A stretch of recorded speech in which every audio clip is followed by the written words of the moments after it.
আসসালামু আলাইকুম। আজ 17 জানুয়ারি 2026 খ্রিস্টাব্দ, 3 মাঘ 1432 বঙ্গাব্দ, 27 রজব 1447 ইসরি, শনিবার। সংবাদ পাঠ করছি মনির হোসেন কামাল। প্রথমেই শুনবেন সংবাদ শিরোনাম। দেশের অভ্যন্তরে পোস্টাল ব্যালটের ডিজাইনে পরিবর্তন। কুমিল্লায় গোষ্ঠীগত দ্বন্দ্বে 2 জনকে গুলি করে ও হাত পায়ের রক কেটে হত্যা। চুরি করতে বাধা দেয়ায় গৃহবধূকে ছুরিকাঘাতে হত্যা, গণপিটুনিতে ঘাতকের মৃত্যু। অজ্ঞান পার্টির ডিম খেয়ে টাকা ও মোবাইল হারালেন এমপি প্রার্থী। মা ও মেয়ে হত্যায় শিক্ষিকা ও তার বোন কারাগারে। কলাপাড়ায় মাদক সেবীর কারাদণ্ড। মাইকিংয়ে রেকর্ড করা হয় লোকবেতারে। শুনলেন সংবাদ শিরোনাম, এবার বিস্তারিত। দেশের অভ্যন্তরে পোস্টাল ব্যালটের ডিজাইনে পরিবর্তন আনতে যাচ্ছে নির্বাচন কমিশন। বিদেশে পাঠানো ব্যালটের মতো সব প্রতীক আর থাকছে না।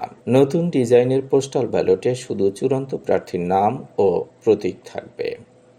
ত্রয়োদশ জাতীয় সংসদ নির্বাচন ও গণভোট 2026 উপলক্ষে নির্বাচনী দায়িত্বে থাকা কর্মকর্তা কর্মচারী, নিজ ভোটার এলাকার বাইরে কর্মরত সরকারি চাকরিজীবী এবং আইনি হেফাজতে থাকা ভোটাররা ভোট দিতে পারবেন।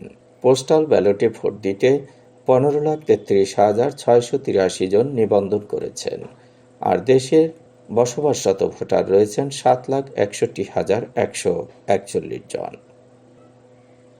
কুমিল্লার লাঙ্গলকোটে গোষ্ঠীগত দ্বন্দ্ব ও এলাকায় আধিপত্য বিস্তারকে কেন্দ্র করে 2 জনকে গুলি ও হাত পায়ের রক কেটে হত্যা করা হয়েছে।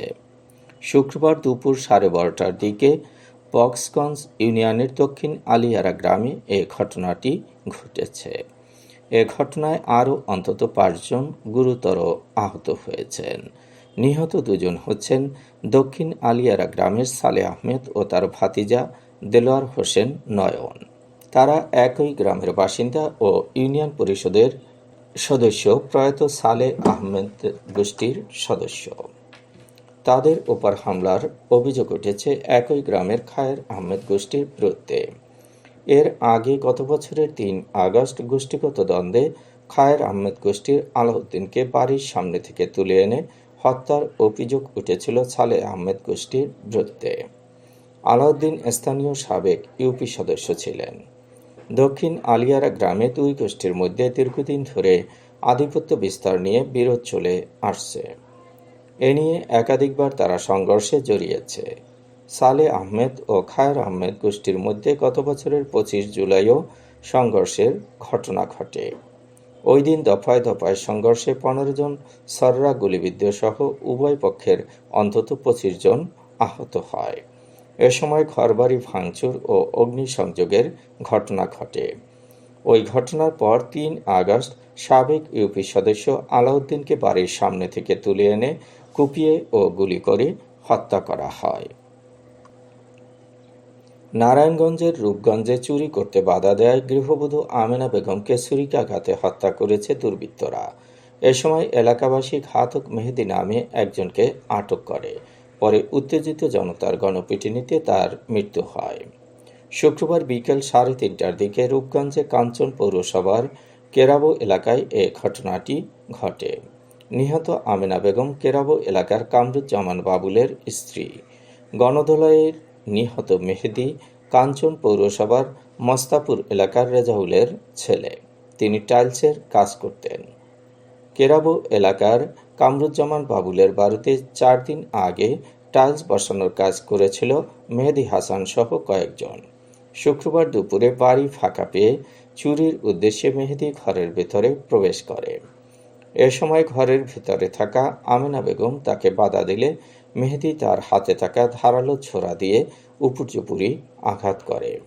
আহত অবস্থায় আমেনা বেগমকে স্থানীয় একটি হাসপাতালে নিয়ে গেলে কর্তব্যরত চিকিৎসক তাকে মৃত ঘোষণা করেন।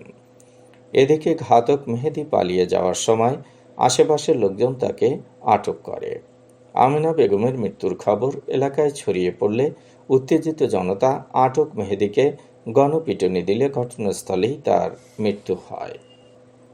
ঢাকা থেকে নিজ জেলায় ফেরার পথে অজ্ঞান পার্টির খপ্পরে পড়েছেন গাইবান্ধা ৩ আসনের স্বতন্ত্র সংসদ সদস্য প্রার্থী আজিজার রহমান।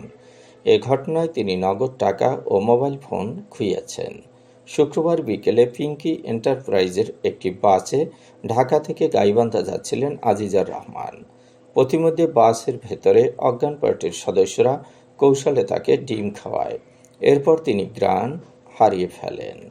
অজ্ঞান অবস্থায় রংপুরের মডার্ন মোড়ে নামিয়ে দুর্বৃত্তরা তার কাছ থেকে নগদ টাকা ও মোবাইল ফোন ছিনিয়ে নিয়ে যায়। মনোনয়নপত্র যাচাই বাছাই কার্যক্রমে ত্রুটির কারণে আজিজার রহমানের মনোনয়নপত্র বাতিল করেন রিটার্নিং কর্মকর্তা। পরবর্তীতে তিনি নির্বাচন কমিশনে আপিল করেন। শুনানিতে তিনি মনোনয়ন ফেরত পেয়ে বাসযোগে নিজ এলাকার বাড়িতে ফেরার পথে অজ্ঞান পার্টির খপ্পরে পড়েন। ঢাকার কেরানীগঞ্জে নিখোঁজ হওয়ার ২০ দিন পর স্কুল ছাত্রী ফাতেমা ও তার মা রোকেয়া রহমানের অর্ধগলিত মরদেহ উদ্ধার হয়েছে।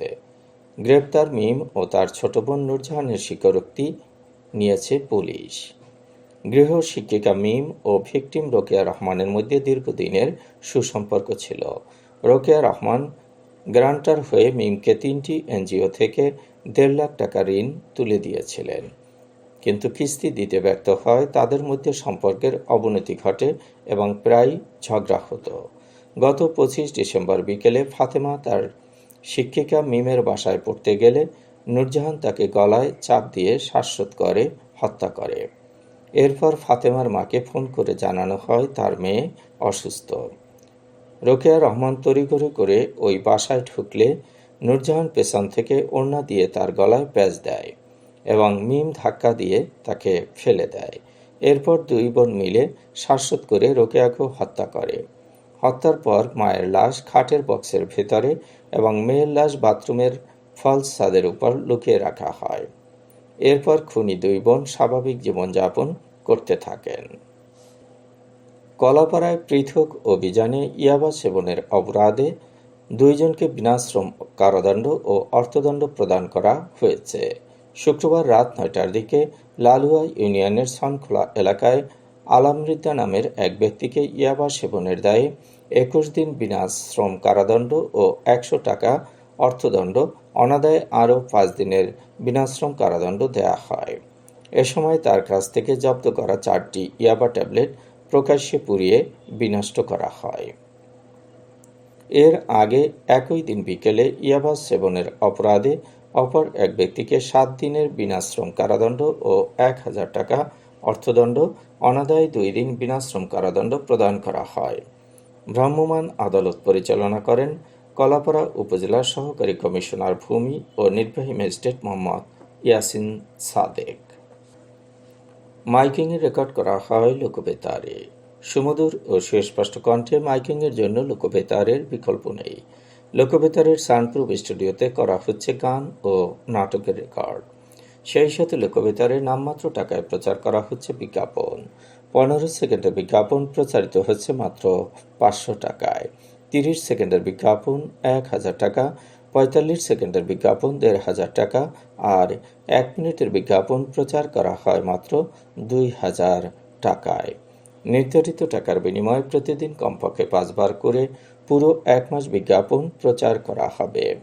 মাইকিং ও বিজ্ঞাপনের জন্য যোগাযোগ করবেন 01775564445 নম্বরে।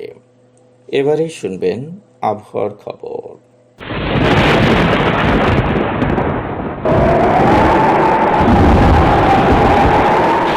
উপমহাদেশীয় উচ্চচাপ বলয়ের বর্ধিত অংশ পশ্চিমবঙ্গ এবং তৎসংলগ্ন এলাকায় অবস্থান করছে। মৌসুমের স্বাভাবিক লঘুচাপ দক্ষিণ বঙ্গোপসাগরে অবস্থান করছে। এর একটি বর্ধিত অংশ উত্তর পূর্ব বঙ্গোপসাগর পর্যন্ত বিস্তৃত রয়েছে। সারা দেশে ঘন কুয়াশা পড়তে পারে। রাত এবং দিনের তাপমাত্রা সামান্য কমতে পারে। আজ দেশের সর্বোচ্চ তাপমাত্রা ছিল সিলেটে ২৯.৯ ডিগ্রি সেলসিয়াস এবং সর্বনিম্ন তাপমাত্রা ছিল তেঁতুলিয়ায় ৯ ডিগ্রি সেলসিয়াস। বরগুনার সর্বোচ্চ তাপমাত্রা ২৬.৪ ডিগ্রি সেলসিয়াস, সর্বনিম্ন 5°C। আগামীকাল সূর্যোদয় হবে ভোর 6:43। সংবাদ শেষ করার আগে শিরোনামগুলো আবার পড়ছি। দেশের অভ্যন্তরে পোস্টাল ব্যালটের ডিজাইনে পরিবর্তন। কুমিল্লায় গোষ্ঠীগত দ্বন্দ্বে 2 জনকে গুলি করে ও হাত পায়ের রগ কেটে হত্যা। চুরি করতে বাধা দেয়ায় গৃহবধূকে ছুরিকাঘাতে হত্যা, গণপিটুনিতে ঘাতকের মৃত্যু। অজ্ঞান পার্টির ডিম খেয়ে টাকা ও মোবাইল হারালেন এমপি প্রার্থী। মা ও মেয়ে হত্যায় শিক্ষিকা ও তার বোন কারাগারে। কলাপাড়ায় মাদক সেবীর কারাদণ্ড। মাইকিংয়ে রেকর্ড করা হয় লোকবেতারে। সংবাদ শেষ করার আগে জানিয়ে দিচ্ছি লোকবেতারে সংবাদ জানানোর মোবাইল নম্বর। আপনার এলাকার গুরুত্বপূর্ণ সংবাদ জানাতে ফোন করুন 017755664445 নম্বরে। আর লোকবেতারের সাথে যুক্ত হয়ে গান শুনতে চাইলে SMS করুন 01782973478 নম্বরে। মোবাইল করবেন 01959438545 নম্বরে। বিশ্বের সব জায়গা থেকে শুনতে পারবেন লোকবেতার। লোকবেতার fm.org ওয়েবসাইটের মাধ্যমে শুনুন সরাসরি অনুষ্ঠান। সংবাদ পাঠ এখানেই শেষ করছি।